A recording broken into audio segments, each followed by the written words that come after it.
മലയാളത്തിൽ നിന്ന് ഒരുപാട് ഭാഷകളിലേക്ക് റീമേക്ക് ചെയ്ത് പോയ ഒരു സിനിമയെക്കുറിച്ചാണ് ഇന്ന് ഞാൻ പറയാൻ പോകുന്നത്.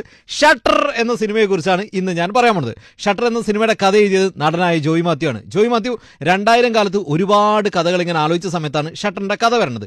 ഇതാദ്യം നാടകമാക്കാനായിരുന്നു പ്ലാൻ ഇട്ടത്. 2010 സമയത്താണ് ഇതിങ്ങനെ ഡെവലപ്പ് ചെയ്യുന്നത്. അന്ന് ഇത് നാടകമാക്കാനായിരുന്നു പ്ലാൻ ഇട്ടത്. എഴുതി കഴിഞ്ഞപ്പോൾ പുള്ളിക്കാരന് മനസ്സിലായി ഇത് നാടകമല്ല, കുറച്ചുകൂടി ക്യാൻവാസിലേക്ക് എടുക്കാം. അങ്ങനെ അന്ന് ഷോർട്ട് ഫിലിമായി എടുക്കാൻ വേണ്ടി പ്ലാൻ ചെയ്തു. അന്ന് ഷോർട്ട് ഫിലിമിനെ ഇങ്ങനെ കത്തി നിൽക്കുന്ന ഒരു കാലമാണ്. അപ്പോൾ ദുബായിൽ തന്നെ, അന്ന് പുള്ളിക്കാരൻ ദുബായിലായിരുന്നു, ദുബായിൽ ഷോർട്ട് ഫിലിമായി എടുക്കാനായിരുന്നു പ്ലാൻ ഇട്ടത്. ആ സമയത്താണ് കേരള കഫേയുടെ ഒരു പ്രദർശനം ദുബായിൽ നടക്കുന്നത്. അത് കണ്ടു കഴിഞ്ഞപ്പോൾ പുള്ളിക്കാരൻ അതിന്റെ ക്യാമറമാൻ ഹരിനായരുണ്ട്.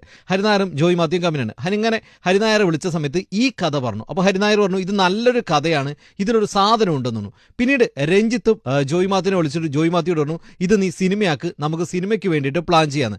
അങ്ങനെ ജോയ് മാത്യു എഴുതാൻ തുടങ്ങി. ഏകദേശം 2000-ഓളം പേജ് ഉണ്ടായിരുന്നു ഈ പടത്തിന്റെ ഫസ്റ്റ് കഥ എഴുതി കഴിഞ്ഞപ്പോൾ. അത് പിന്നീട് ഷോർട്ടാക്കി 400 പേജായി. അത് വെച്ചിട്ടാണ് ഈ സിനിമ ഷൂട്ട് ചെയ്തെടുത്തത്. ഇനി ഈ സിനിമയുടെ കഥ പറയാൻ പോയ സമയത്ത്, ലാലിന്റെ അടുത്ത് കഥ പറയാൻ പോയ സമയത്ത് ലാലിന് തീരെ താല്പര്യം ഉണ്ടായിരുന്നില്ല. കാരണം ഇത് ഗൾഫിൽ നിന്ന് വന്ന ഒരാൾ അയാളുടെ കാശ് കളയാൻ വേണ്ടിയിട്ട് സിനിമ എടുക്കാൻ വരുന്നു എന്നായിരുന്നു ആദ്യം ലാല് വിചാരിച്ചത്. അങ്ങനെ കഥ കേട്ട് കുറച്ച് കഴിയുമ്പോൾ ലാലിന് തോന്നി ഇതിലൊരു സാധനമുണ്ട്. അങ്ങനെ ലാല് വിശദമായിട്ട് പറയാൻ പറഞ്ഞു. അങ്ങനെയാണ് ഈ സിനിമയിലേക്ക് ലാൽ ഇന്നാവുന്നത്.